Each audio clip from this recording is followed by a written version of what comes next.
je choisis de vous parler du psaume 22 et je l'ai intitulé « La constellation du berger ». Je commence par vous le lire.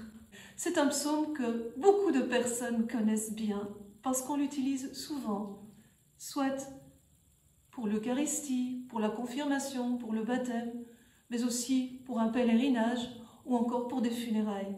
Il peut servir à beaucoup d'occasions. Le voici. Le Seigneur est mon berger, je ne manque de rien.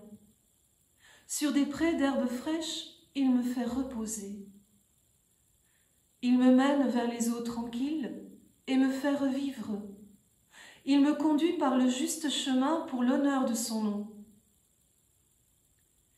Si je traverse les ravins de la mort, je ne crains aucun mal, car tu es avec moi, ton bâton me guide et me rassure.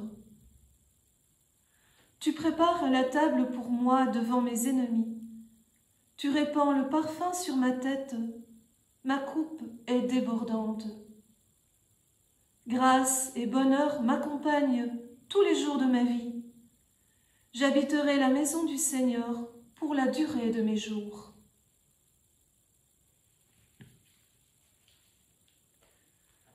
La constellation du berger. Pourquoi est-ce que je parle de constellation? C'est une des clés de lecture que je réutiliserai souvent. C'est quoi une constellation? Quand vous regardez le firmament plein d'étoiles, vous rapprochez les étoiles les unes des autres pour former des images, des représentations. La grande ours, la petite ours, Orion, etc. Pour les psaumes et pour la Bible en général, on peut procéder de la même façon. On rencontre une parole, un verset qui résonne avec une autre parole, un autre verset dans un autre livre biblique, dans un autre psaume. On fait des liens, on tisse des liens. Le texte devient comme un textile et il s'éclaire de l'intérieur. C'est un des grands principes de la Lectio Divina, faire des liens. Et voilà pourquoi nous parlons de constellation. Pourquoi la constellation du berger? Oh, c'est simple, vous l'avez compris. Le psaume 22 commence par « Le Seigneur est mon berger ». L'image du berger, pour représenter Dieu, se retrouve ailleurs dans la Bible, et notamment chez certains prophètes. Alors, allons voir et tissons notre constellation. J'ouvre par exemple le prophète Isaïe au chapitre 40 et je lis « Comme un berger, il fait paître son troupeau, son bras rassemble les agneaux, il les porte sur son cœur, il mène les brebis qui allaitent. » Quelle douceur dans cette parole d'Isaïe! Si je vais par exemple chez Jérémie, le prophète Jérémie, dans son livre de la Consolation, nous dit ceci. « Écoutez, nation, la parole du Seigneur. Annoncez dans les îles lointaines, celui qui dispersa Israël le rassemble, il le garde comme un berger son troupeau. » Chapitre 31, verset 10. C'est l'idée de garder, c'est l'idée de rassembler. C'est aussi l'idée de veiller sur, de prendre soin, de nourrir. Et cela, nous le retrouvons d'une façon encore plus élaborée dans le livre du prophète Ézéchiel, au chapitre 34, dont je vous lis un petit extrait. « Ainsi parle le Seigneur Dieu, voici que moi-même, je m'occuperai de mes brebis et je veillerai sur elles. Comme un berger veille sur les brebis de son troupeau quand elles sont dispersées.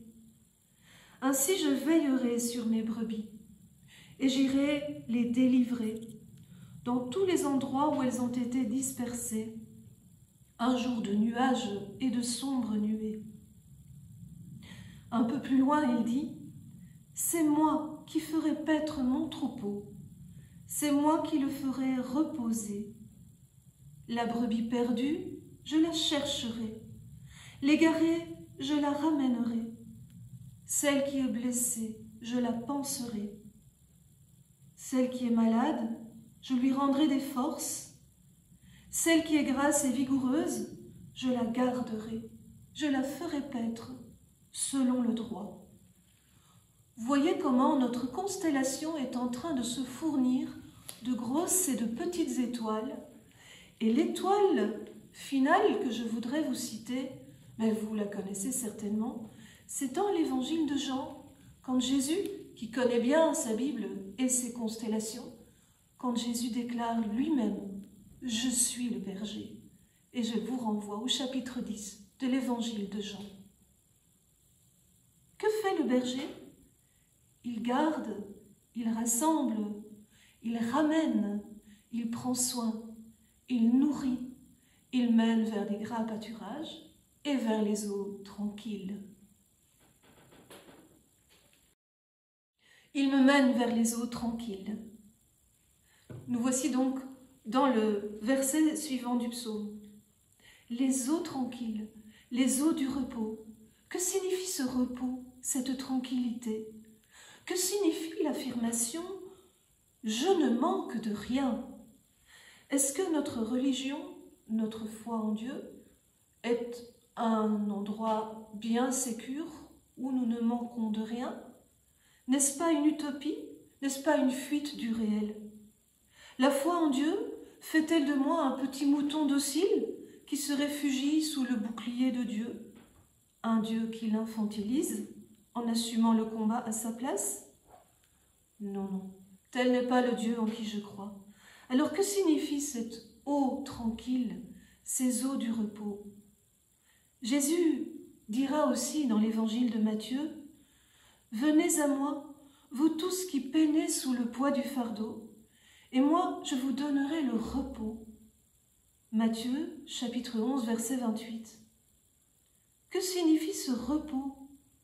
Jésus dit, « Prenez sur vous mon joug, devenez mes disciples car je suis doux et humble de cœur, et vous trouverez le repos de votre âme. » Et en disant cela, il cite le prophète Jérémie, « Vous trouverez le repos de votre âme. » Le repos que Jésus nous promet, si nous prenons son joug, c'est-à-dire si nous suivons son enseignement de sagesse. Le repos, je pense que c'est la foi, la confiance qu'on découvre au plus intime de soi quand on emprunte avec courage les chemins de la responsabilité à la suite de Dieu. C'est le contraire d'une fuite, mais c'est une façon de regarder le réel en face, en y trouvant sa juste place et en donnant à Dieu sa juste place. Je ne dois pas sauver le monde, mais je ne peux pas me dérober à la part qui me revient. Le val de l'ombre mort. Qu'est-ce que c'est que cette parole poétique? C'est la façon dont André Chouraki propose de traduire le verset « Si je traverse les ravins de la mort, je ne crains aucun mal. » La traduction de Chouraki est la suivante. « Oui, je vais aussi au val d'ombre mort, mais je ne frémis pas du mal. Oui, tu es avec moi. » Le mot hébreu qui se trouve sous ce mot « mort » et « ombre de la mort », c'est un mot qui est composé des deux racines ensemble, « ombre » et « mort », et que donc Chouraki propose de traduire par « ombre mort ». On retrouve cette expression dans un autre texte du prophète Isaïe.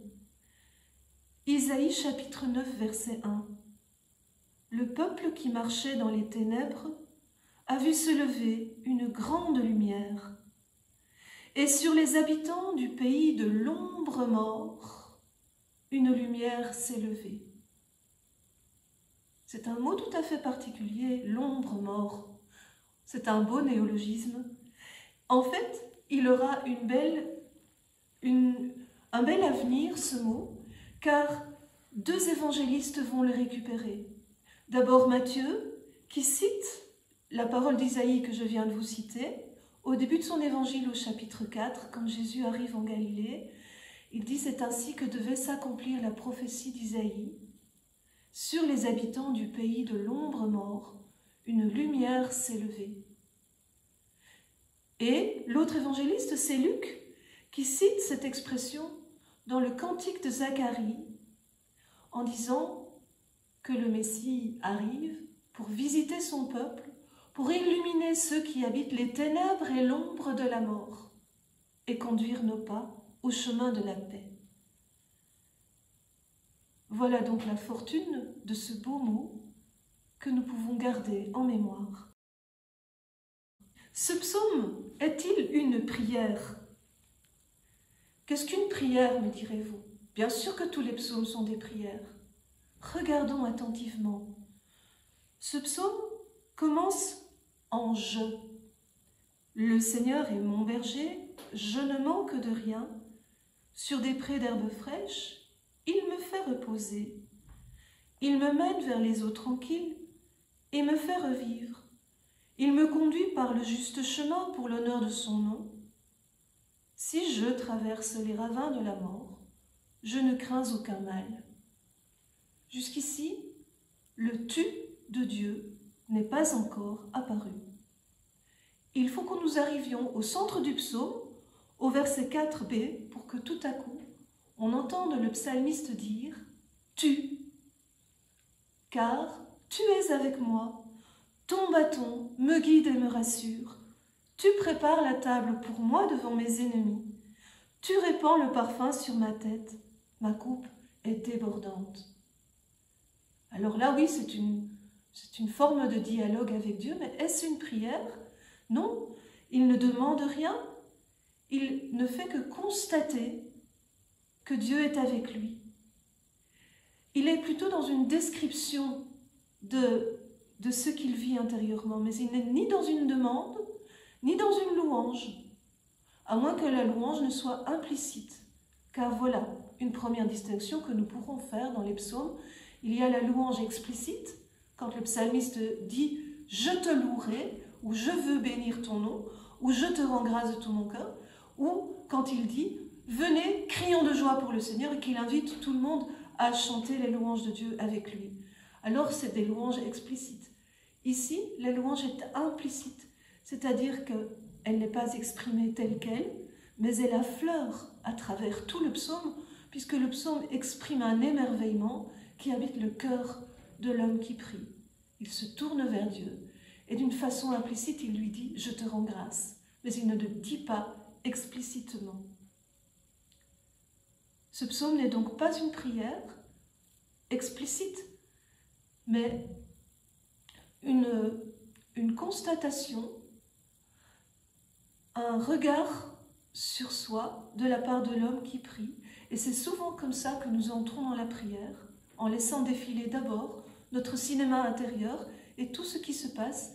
Et puis tout à coup, à force de laisser défiler ce cinéma intérieur, le « tu » de Dieu va affleurer parce que nous sommes en sa présence et que nous lui parlons.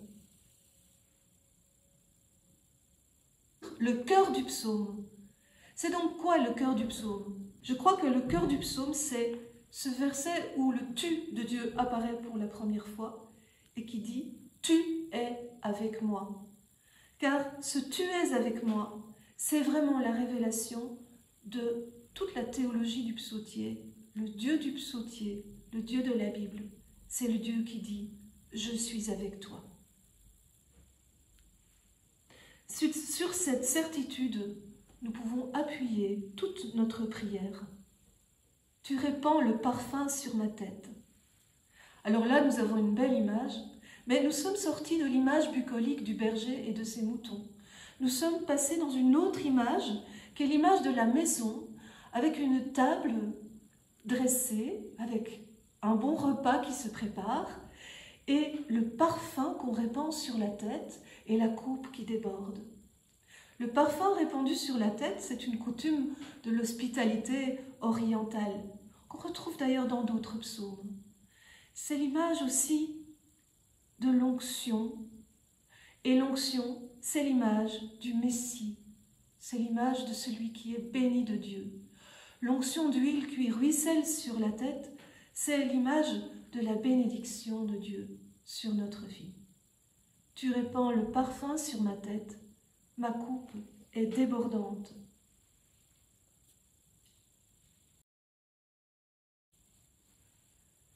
Grâce et bonheur m'accompagnent tous les jours de ma vie. Grâce et bonheur m'accompagnent. Le mot bonheur est presque déjà trop abstrait, mais le français a parfois de la peine à traduire l'hébreu. Le mot hébreu qui se cache là-dessous, c'est le mot tov, qui veut dire bien, bon. C'est le mot que Dieu prononce au premier livre de la Bible, au premier jour de la création, quand il voit défiler devant lui la création et qu'il s'émerveille de sa propre œuvre en disant que c'est beau. C'est la beauté, la bonté, le bien. Grâce et bonheur m'accompagnent tous les jours de ma vie. On est dans la conclusion du psaume, quand le psalmiste ne dit plus « tu », mais revient à cette espèce de monologue intérieur de « je ». Je constate que la grâce et le bonheur m'accompagnent tous les jours de ma vie et que j'habiterai la maison du Seigneur pour la durée de mes jours. Il témoigne, car le monologue n'est pas gardé pour lui, il arrive à nous à travers le livre. Il témoigne pour tous les lecteurs, tous les auditeurs qui l'écouteront. Oui, je témoigne, la vie est belle. C'est comme la signature de Dieu sur sa vie. Ces deux mots, grâce et bonheur, qui sont typiques de Dieu, qui sont comme des synonymes du nom de Dieu. La grâce, la chesed divine, c'est ce mot intraduisible que l'on peut rendre aussi par amour, fidélité, loyauté, amour d'alliance. Que c'est bon de recevoir un témoignage comme celui-là. Grâce et bonheur m'accompagnent tous les jours de ma vie. Que c'est bon de pouvoir reconnaître simplement l'action de Dieu dans ma vie. Cette reconnaissance fait naître le désir d'y répondre par un même amour d'alliance. Nous sommes au début du carême. Pourquoi lire ce psaume en carême? Oh, on aurait pu choisir un psaume un petit peu plus ascétique, un psaume de pénitence, un psaume qui nous fait battre la coulpe, un psaume qui nous fait entrer au désert. Mais non, j'ai préféré vous proposer un psaume joyeux, savoureux, plein de douceur, un psaume de confiance. Et je me suis dit que c'était rassurant de penser que Jésus a prié ce psaume en entrant au désert. Oui, c'est aussi un psaume pour le combat spirituel que de se dire « Le Seigneur est mon berger, je ne manque de rien ». Grâce et bonheur m'accompagnent tous les jours de ma vie. Le désert n'est pas que un lieu aride et désertique. Le désert peut se couvrir de fleurs avec quelques gouttes de pluie. C'est un lieu de rencontre avec Dieu dans la solitude où le seul à seul fait émerger la confiance. Entrons en carême avec confiance.